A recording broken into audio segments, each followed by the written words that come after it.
Olá! Hoje a gente vai mergulhar num sentimento que, nossa, parece que está em todo lugar. Aquela ansiedade constante, sabe? Um cansaço que não vai embora e a sensação de que a gente nunca é bom o suficiente. Bom, esse material vai mostrar que a culpa não é nossa. Essa sensação, na verdade, é um sintoma do sistema econômico em que vivemos. E a gente vai entender direitinho por quê. Essa pergunta aqui ela é bem direta. Quem nunca se sentiu assim, né? Exausto, ansioso, sentindo que fracassou, mesmo depois de dar o sangue de tentar o máximo possível. É um esgotamento que parece não ter fim, uma pressão constante para fazer mais, ser mais, ter mais. E a pior parte é que quando a gente não alcança essas metas que são praticamente impossíveis, a culpa recai toda sobre nós. Então, aqui está o ponto central de toda a nossa conversa.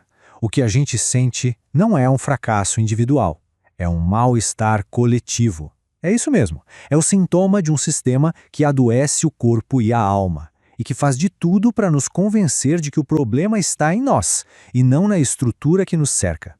Para a gente entender isso melhor, vamos começar diagnosticando o problema. Vamos dar uma olhada em como a própria lógica do sistema capitalista de hoje gera esse sofrimento generalizado. Porque, olha, a cura só começa quando a gente entende a origem da ferida. O filósofo Byung-Chul Han tem um termo perfeito para a nossa era: sociedade do cansaço. A ideia é genial e assustadora. A tirania não vem mais de um chefe, de alguém de fora. Nós mesmos nos tornamos nossos próprios carrascos. A gente internaliza essa pressão por desempenho e aí trabalha até tarde, checa e-mail de madrugada, se empurra até o limite. E o resultado? A gente já sabe: burnout e ansiedade crônica. E a consequência disso está bem clara aqui.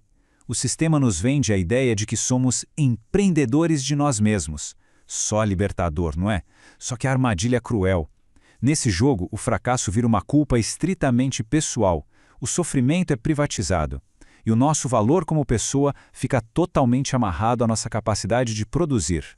Agora, vamos desmontar um dos pilares que sustenta toda essa culpa, a tal da meritocracia. Aquela promessa de que o sucesso depende só do esforço de cada um é uma das narrativas mais poderosas e, sinceramente, uma das mais enganosas da nossa sociedade.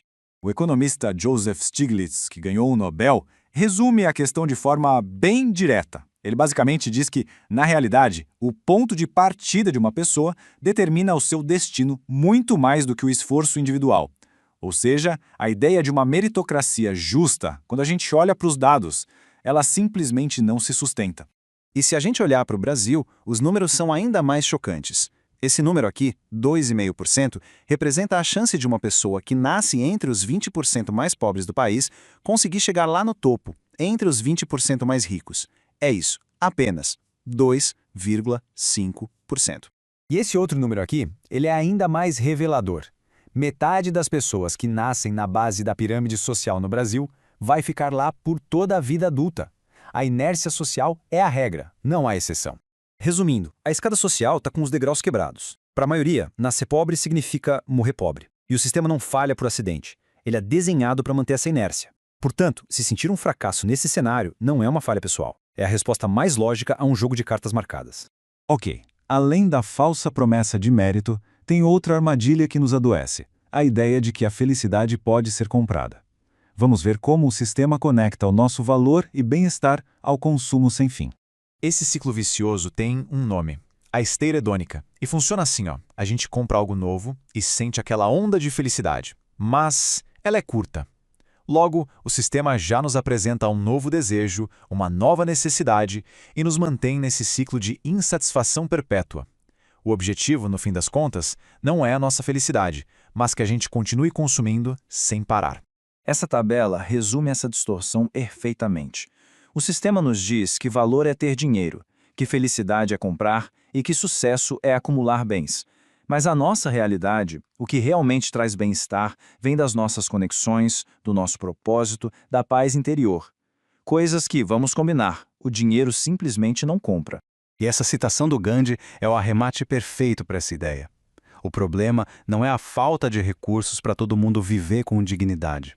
O problema é um sistema que incentiva uma ganância sem fim, que confunde o que a gente precisa com um desejo insaciável por aquilo que a gente não tem.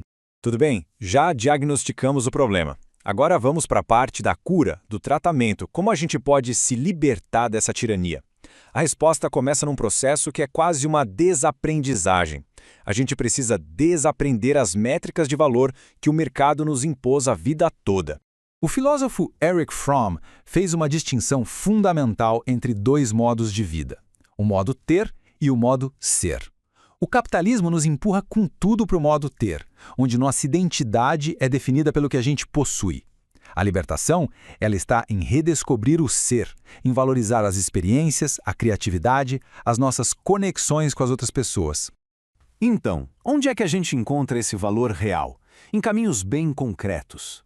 No prazer de aprender algo novo, no desenvolvimento de um talento, na força dos laços com a nossa comunidade e, principalmente, na ideia de que cada pessoa tem uma dignidade que o mercado não pode e nunca vai poder colocar um preço. A mensagem central desta parte da análise é esta e é muito poderosa. Uma vida rica não é necessariamente uma vida de riquezas. Encontrar satisfação fora da lógica do consumo não é ser ingênuo, é um ato de resistência e, acima de tudo, de saúde mental. A cura individual é fundamental, mas ela não é suficiente. Se o problema é coletivo, a solução mais poderosa também precisa ser. Então, vamos ver como a força da união pode de fato transformar a nossa realidade. O esforço pessoal é importante, claro que é, mas lutar sozinho contra uma estrutura inteira desenhada para a exclusão é exaustivo e, muitas vezes, é ineficaz. A verdadeira mudança, a virada de chave, acontece quando a luta individual se conecta com a ação coletiva. E a gente não está falando de utopia, não. São exemplos práticos que já existem. Cooperativas que geram autonomia, conselhos de bairro que devolvem o poder para a comunidade, redes de ajuda mútua, como mutirões e vaquinhas, que resolvem problemas reais sem depender do mercado ou do Estado. Essa frase resume o espírito da solução. O sistema nos quer isolados, competindo uns com os outros, cada um por si. É na solidariedade, na organização e no projeto coletivo que a gente encontra a força para construir alternativas de verdade. Essa ideia deixa a gente com uma sensação de esperança. Sozinhos, os problemas parecem gigantes, impossíveis de superar. Mas quando a gente age em conjunto, quando reconhecemos nossa força coletiva, aí o impossível começa a aparecer apenas difícil. Uma questão de tempo e organização. E para a gente fechar, fica esta reflexão. E se o nosso verdadeiro valor não estivesse no que a gente consegue acumular sozinho, mas naquilo que construímos juntos? Imagine um mundo onde o sucesso é medido pelo bem-estar da nossa comunidade. Obrigado por acompanhar este material até aqui.